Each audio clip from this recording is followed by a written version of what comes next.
Hi friends, പുറത്തുനിന്ന് ഭക്ഷണം കഴിച്ച് 2 ദിവസം ഫുഡ് പോയ്സൺ അടിച്ച് കിടക്കായിരുന്നു. അതാണ് കേട്ടോ വീഡിയോസ് ഒന്നും ഇല്ലാതിരുന്നത്. ഭക്ഷണം കഴിക്കാൻ പോയ സ്ഥലത്തിന്റെ വീഡിയോ ഒക്കെ ചെയ്യണം എന്ന് വിചാരിച്ചായിരുന്നു. പിന്നെ നമുക്ക് തന്നെ പിടിക്കാത്ത കാരണം അത് ഞാൻ ഡിലീറ്റ് ചെയ്ത് കളഞ്ഞു. അപ്പൊ ഇന്ന് നമ്മൾ ഇന്ത്യയിലെ തന്നെ ഏറ്റവും വലിയ അക്വേറിയം സ്പോട്ട് ആയിട്ടുള്ള മറൈൻ വേൾഡ് കാണാനായിട്ട് ഇറങ്ങിയതായിരുന്നു. അങ്ങനെ നമ്മൾ വളാഞ്ചേരി എത്തി, പെട്രോൾ അടിച്ച് കുറ്റിപ്പുറം പൊന്നാനിയൊക്കെ കടന്ന് ചാവക്കാടുള്ള നമ്മുടെ മറൈൻ വേൾഡിലെത്തി. അങ്ങനെ നമ്മൾ അക്വേറിയം അതിനോടനുബന്ധിച്ചുള്ള കുറെ കാര്യങ്ങളൊക്കെ നടന്നു കണ്ടു. അത്യാവശ്യം കാണാൻ മാത്രം ഉള്ളതിന് ഉണ്ടായിരുന്നു കേട്ടോ അത്. നമ്മളങ്ങനെ അകത്തുനിന്ന് ഒരു മെമ്മറിക്ക് വേണ്ടിയിട്ട് ഫോട്ടോ ഒക്കെ എടുത്ത് പ്രിന്റ് ചെയ്ത് പുറത്തിറങ്ങി. പുറത്തുനിന്ന് ഒരു ചേച്ചിയുടെ കടയിൽ കയറി സംഭാരമൊക്കെ എടുത്ത് കുടിച്ച് നമ്മൾ നേരെ വീട്ടിലേക്കായി തിരിച്ചു. ചെറിയ രീതിയിൽ മഴ പെയ്തുകൊണ്ടിരിക്കുന്നുണ്ടായിരുന്നു. പിന്നെ വീട്ടിലേക്ക് തിരിച്ചു വരുന്നതായതുകൊണ്ട് നമുക്ക് മഴ കൊണ്ടിട്ട് യാത്ര ചെയ്യാം എന്നുള്ള തീരുമാനത്തിൽ ഞങ്ങൾ വണ്ടി എടുത്തു. അങ്ങനെ വീട്ടിലെത്തിയപ്പോൾ ഉമ്മിയൊരു ഉറുമാമ്പഴ എടുത്ത് ജ്യൂസ് അടിക്കാനുള്ള പരിപാടിയിലായിരുന്നു. ആ ജ്യൂസ് എടുത്ത് കുടിച്ച് നമ്മൾ നേരെ വളാഞ്ചേരിയിലേക്കായിട്ട് ഇറങ്ങി. ഇത്രയും തോന്നെ മീനുകളെയൊക്കെ കണ്ട് ഇൻസ്പയർ ആയിട്ട് നമ്മൾ മീൻ വളർത്താൻ വാങ്ങിയില്ലെങ്കിൽ മോശമല്ലേ. അങ്ങനെ നമ്മൾ വളാഞ്ചേരി എത്തിയിട്ട് ഒരു പെറ്റ് ഷോപ്പ് കയറിയതായിരുന്നു. അവിടെ പക്ഷേ ഗപ്പി ഉണ്ടായിരുന്നില്ല. പുറത്തിറങ്ങിയ സമയത്താണ് ഈ ഒരു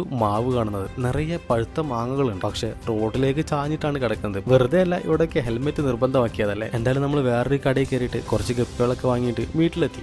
നമ്മൾ പണ്ട് മീൻ വളർത്തിയിരുന്ന പാത്രം എടുത്ത് വെള്ളമൊക്കെ നിറച്ചിട്ട് അതിനകത്ത് ഗപ്പികളാക്കി. അപ്പോഴേക്കും നേരം ഇരുട്ടായി തുടങ്ങിയിരുന്നു.